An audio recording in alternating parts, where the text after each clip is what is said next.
Hello parents, I am going to do a weekly overview of expectations and assignments. In this tutorial, I'm going to be doing the week of 3/30 through April 3rd. This is going to be a week that has graded assignments, so I'm going to go over what that is going to look like and how your child will be assessed.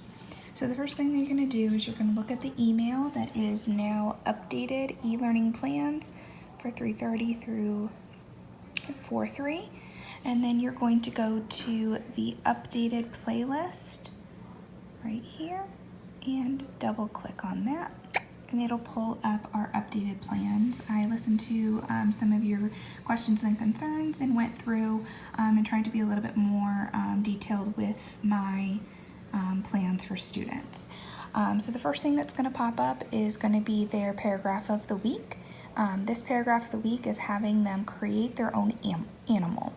We're going to be focusing a lot on animal groups and their attributes, and this activity is something that they're going to work on all week long. So this should be a living, breathing document that they are continuing to edit and change. I put an example here that they could combine a polar bear and a lizard and call it a blizzard. It could be big like a polar bear and have the body of a lizard. It would have white fur like a polar bear and a long tail like a lizard. So then I asked them some questions to kind of give them some background on their brainstorming day. As they go through the week, they'll be learning more about animal groups, and their knowledge base will expand what they already know about animals.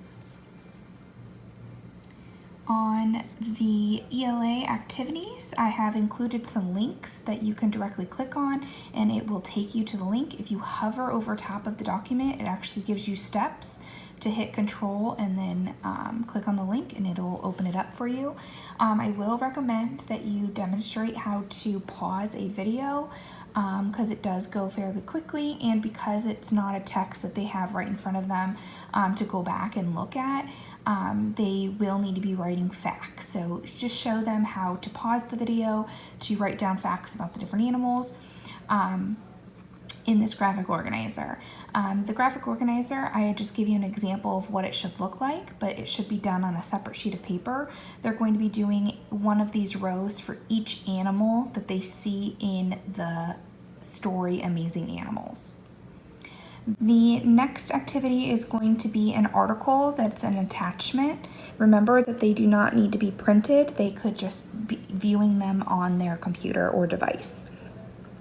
The animal groups is going to be another one of those links where they hover and they click, and it'll bring it to a YouTube page of the read aloud of the story. And then they can create any sort of visual to talk about the different animal groups based off of the story that they read. So again, they could create a PowerPoint, a poster, a book. They could just write notes. Whatever they choose to do is fine with me. And then the last one is going to be another ReadWorks article. Again, they do not need to necessarily print it. It could just be a viewing and then answering the questions on a separate sheet of paper. The next page is going to be their playlist. This is activities that they will do at their own pace. I have edited this one a lot so that it is a lot more independent. I've given directions for these Myon projects. They will log into their Clever. They will click on Myon, and then they will click on Projects, which is at the top of the screen. They will complete in any order. So these are going to be some books that have some activities, and all of it will be directly through the Myon program. This reading scavenger hunt, making inferences, is an attachment. It's going to give them clues like I am round, I am spiky, and they can find any object outside that fits that criteria. I've included the Myon project on all days just so that they have time to complete this activity. There's a few in there, and again, they can choose to do those, or they could choose to just read a book in Myon. The Brain Pop, I've included the title of a video. If you would like to show them how to search in Brain Pop, I believe they know how. If not, they can go through Science and click on Animals and find the one that's titled Animal Groups. The login that I find most successful is McFarlane as the username and then Explorers1 as the password if it's not working through Clever. iReady Reading, make sure that you're getting 45 minutes in math and in reading a week. So you can choose to do that anyway to make sure that that is getting met. The researching 3 unknown vocabulary words, these could be words that you share with them. It could be words they find in their books. It could be words they find around the house. Any words that they're just building vocabulary. The text features, drawing a picture of an animal and then adding labels, diagrams, charts, captions, and bold print. They have reviewed text features before. They understand what a nonfiction text feature is. This could be based off of any of the books that they've read earlier in the week, or it could be something that they find online as well. The next one is going to be that recess, lunch, and then I've included some structured play. Remember that they also have specials lessons this week, so make sure that you look on Edsby for those. The next part of our day is going to be math and writing. Up at the top, I have now included that the math lessons are going to be attached in email, but they're also available on the Pearson Realize online. So I've included a video tutorial on how to find that through the Students Clever. Make sure that you rewatch that one if you would like to just do everything math related online for this week.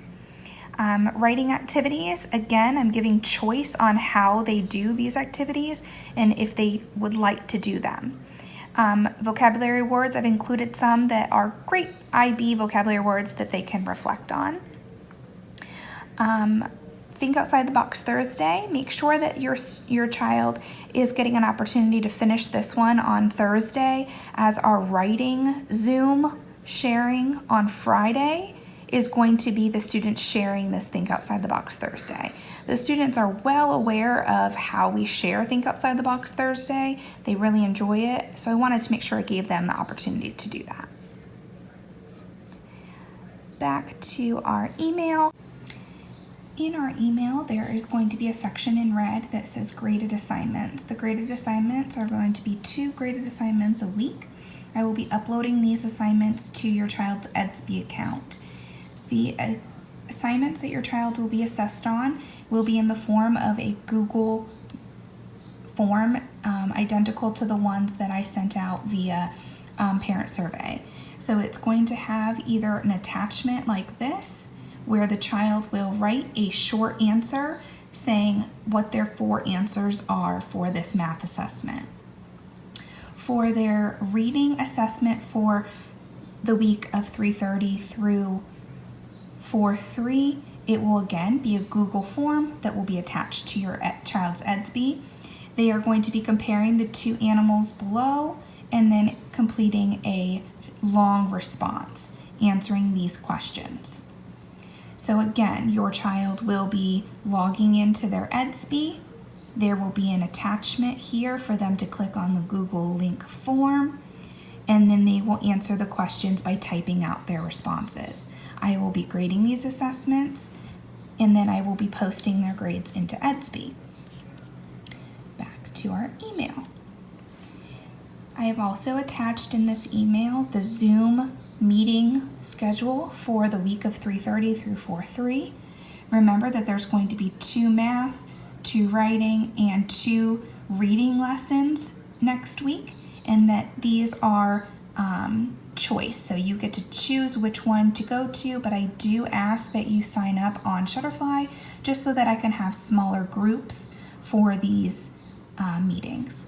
The Friday sharing meeting is going to be for their Think Outside the Box Thursday, and my hope is that all students will attend and get an opportunity to share their writing as well as listen to others. Last but not least, there's going to be an attendance notification in this email.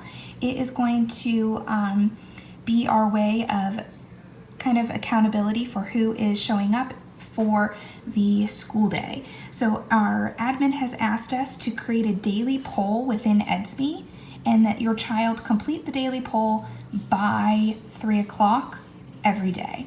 So an example of a poll would be, my favorite part of eLearning is, and then your child will just hover and click on which one, and I'm able to see who was able to vote for that day. So far, I've included 3 polls in our Edsby group.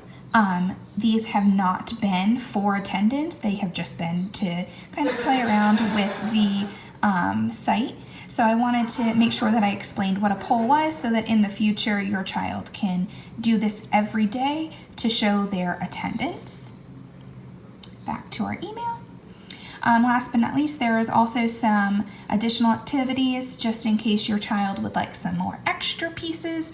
But again, none of the activities that are attached to this email are must do. They are can do activities. We understand that you have so much happening in your daily lives and we are here for you. We are trying to make life easier for you and we hope that you feel supported. Thank you so much.